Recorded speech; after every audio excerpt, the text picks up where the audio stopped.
Hello everyone. This is yet another episode of Kathor Vaani, and today we have with us Prithika Dasgupta. Now she's an MBA graduate of PGP 11 of IM Rohtak batch. She has a BTech degree in computer science from the Institute of Engineering and Management, Kolkata. Currently a technology consultant at Accenture, her professional expertise aligns with her passion for operations management. Beyond work, Pritika's diverse interests includes gaming, savoring different food cuisines as a food enthusiast, and feeding her intellectual curiosity through voracious reading.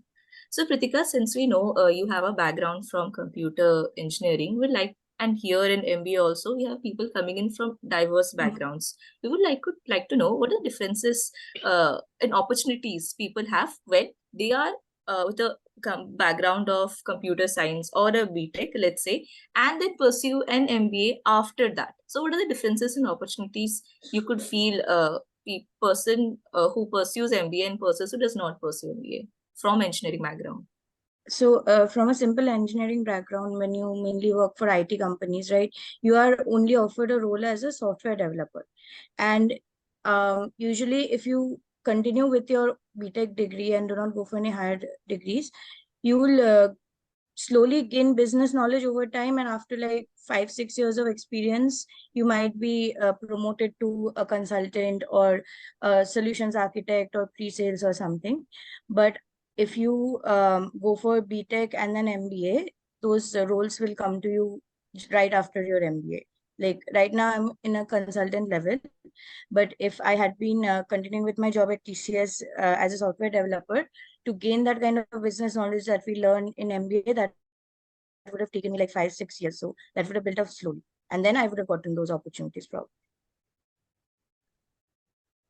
I think that many students here who are from engineering background, I think they can also relate to it and have look into it for this. So coming to the next question, like as you know, we have students from all parts of the country here. Like I am from the south, IC is from the east, like from across almost all the states. And you would know that when you stay out from your home for a long duration, you feel homesick, you would want to go home. Yeah. Like how did you manage it? Could you say how did you overcome those challenges? Okay, so first time I came on campus, I was usually like, before that it was completely online, right? So most of my friends, I had a diverse group of friends definitely, and most of my project friends were uh, not Bengali, so I used to speak in Hindi or English. And when I came on campus, I was dying to speak to someone in Bengali, and then I was like looking for Bengali people, like, where are you? To just like feel a little less homesick. So that is one thing, like find people who make you feel at home. Doesn't have to be from the same community that you belong in. Could be someone, like, I was very lucky to find a friend who was from my school in Kolkata. So I didn't know him at school because I didn't go to school that much, but and he was like in a different year, and I didn't know him then. But after I joined the MBA college, we became very good friends. Like, we are still very good friends. So just find people who make you feel at home. Talk to people. Do not sit in your room all day and watch web series. Try to make friends, to talk to new people. And it's very normal to feel homesick, and especially, like, I guess now you guys get to go outside, right?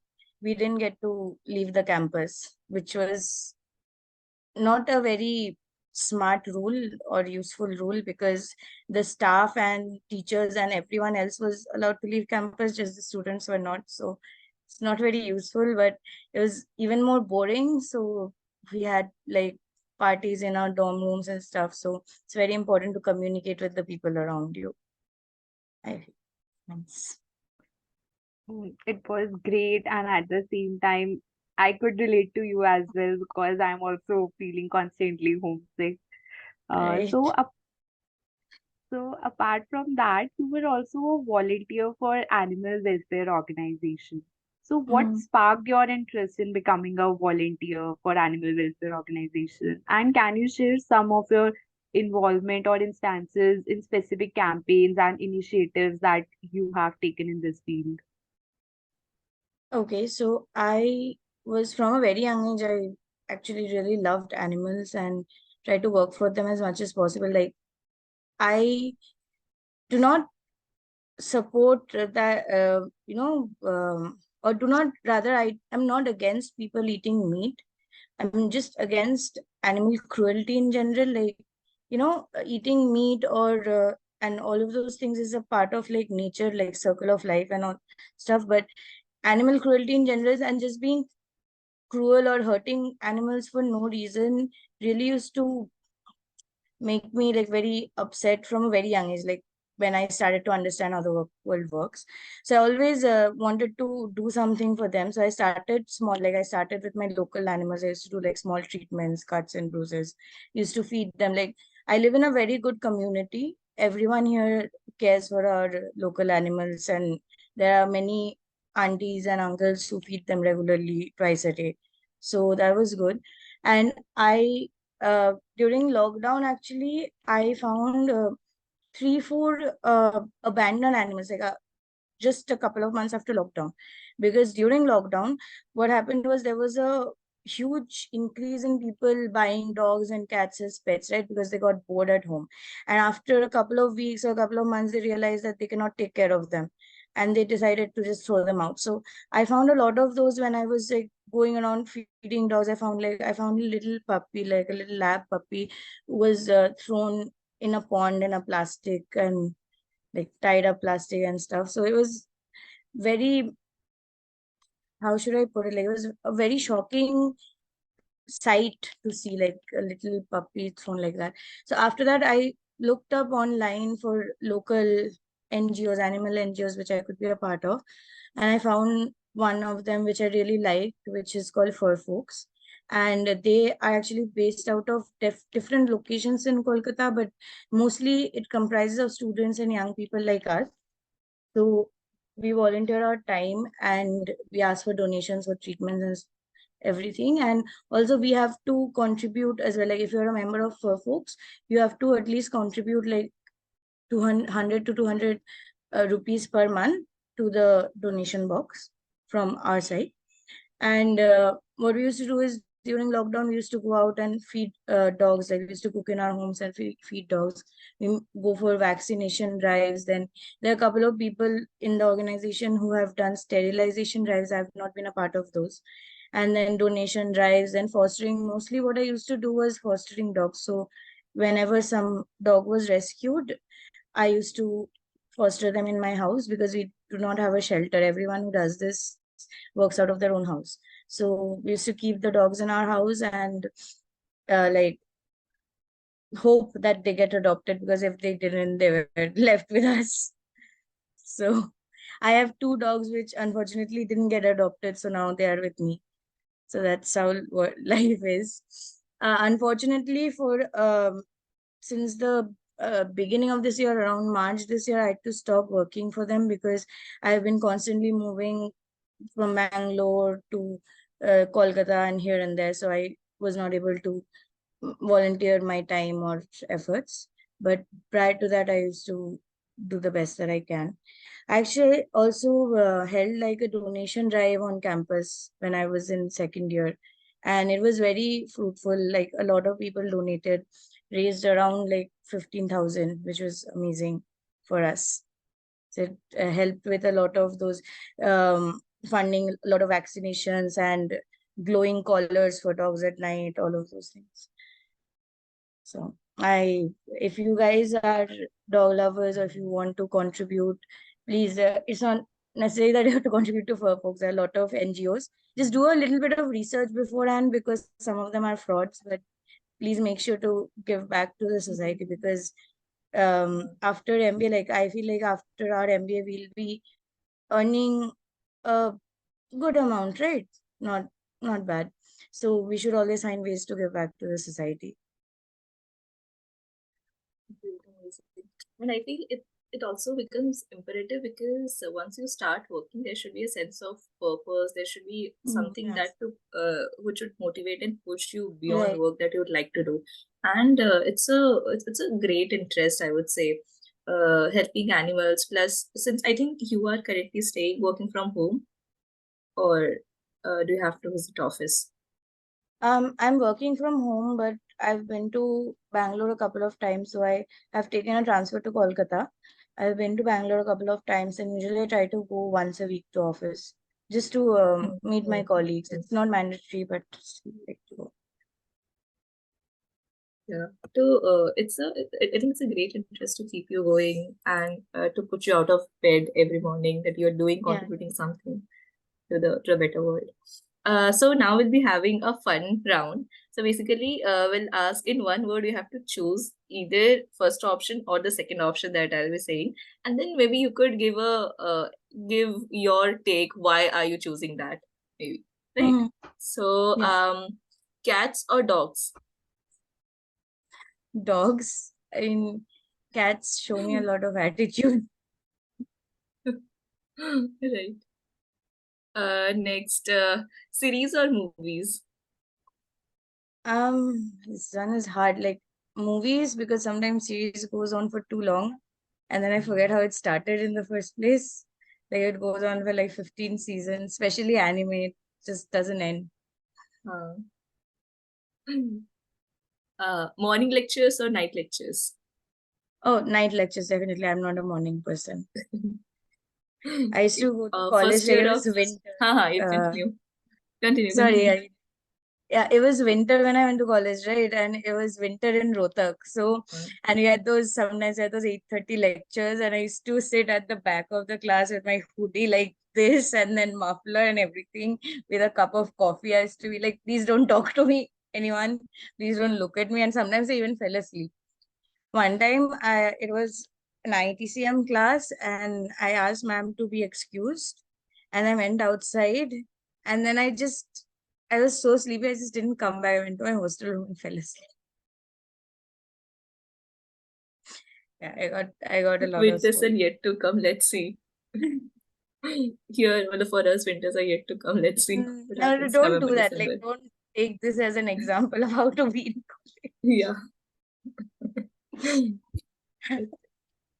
Hmm. First year at IIM Rohtak or second year? college. Second year, definitely, because I got to choose my subjects and I didn't have to study finance. Okay. Festivals or birthdays? Festivals, it's a lot more colorful, like a lot more people are celebrating, and just love it. Guest lectures or classes?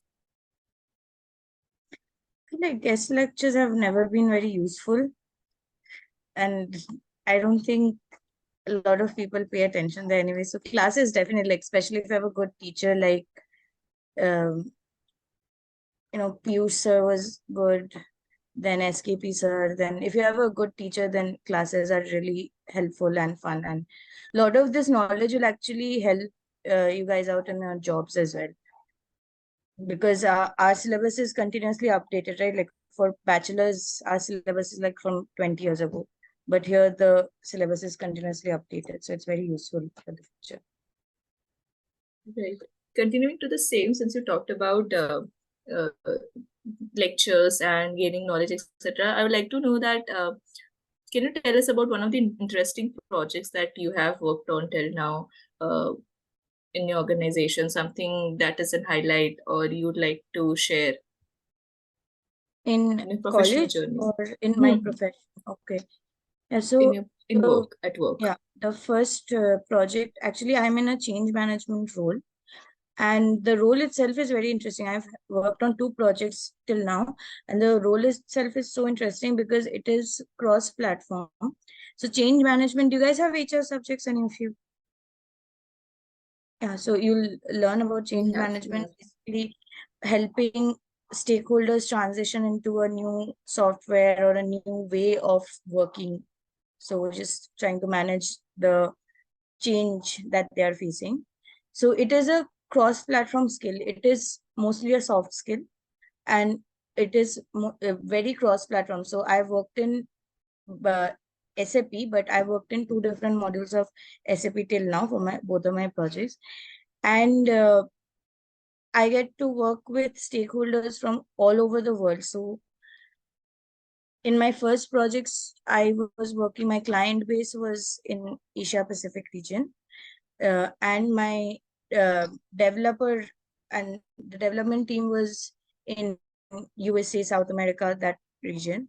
So I was in between, and my work timings were like 7 in the morning to 10 in the morning, and then 7 at night to like 12 at night. So because of the time difference. But it was why I'm saying it was a very interesting project is because it was the first time I was out of my software developer mindset, right? I was working as consultant and business analyst, and I was interacting with people from so many different countries, and I had to manage them. And I had to understand what they're saying, even though everyone was speaking in English. Everyone's accents were different, and I had to understand what they're saying, everyone's way of working, like the work culture of someone in Japan and then the work culture of someone in USA is completely opposite. So understanding all of that by yourself and then managing them, talking to them, and then going back to your project team and then relaying all of the issues of the end users to your project team. So the whole thing was, that was the first time I had that kind of an experience. It was very interesting, very scary also, because everyone was older than me, like 10-15 years. Was amazing to hear. So now we are moving on to next fun segment. So it is a snapshot saga. So we'll be showing you the pictures around the campus, and you have to name that place that is in the image, and you have to share your favorite memory from that particular location. Okay.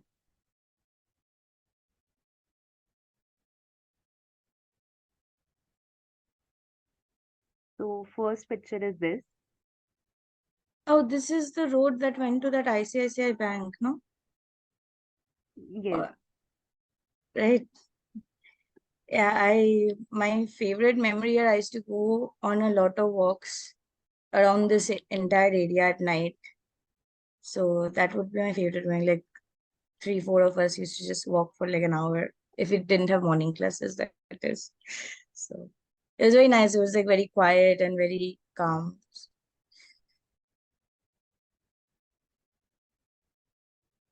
This is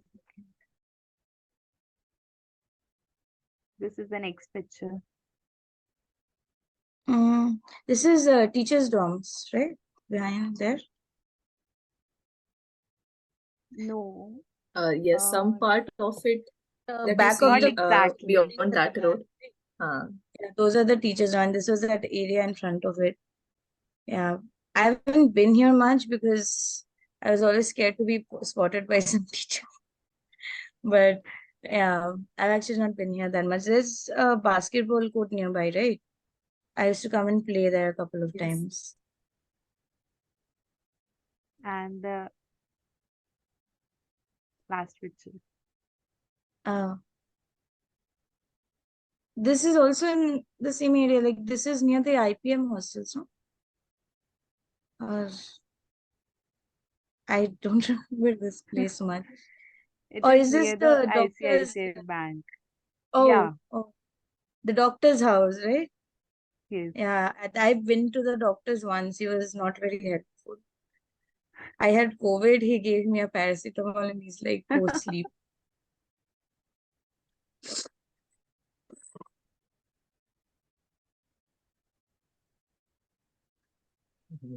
That is very interesting. I've been like the last question I asked, I think was about 15 minutes back, and then it's like I could come in between, and then it's like, okay, she's speaking stuff that I want to hear.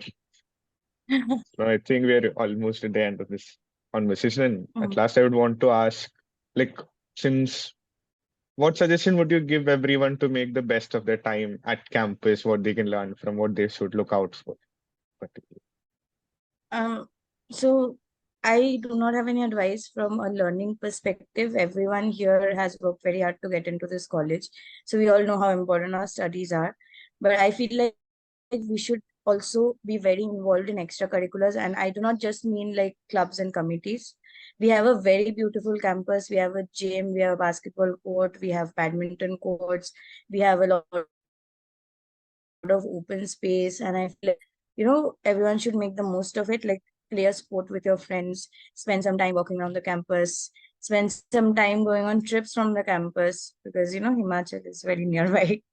So make the most of your college life, because when you start your job, you don't know what kind of client, what kind of work you're going to get. So just make the most of it and play some sports and try to be as active and happy as you can, as much as possible, given our syllabus. ठीक है.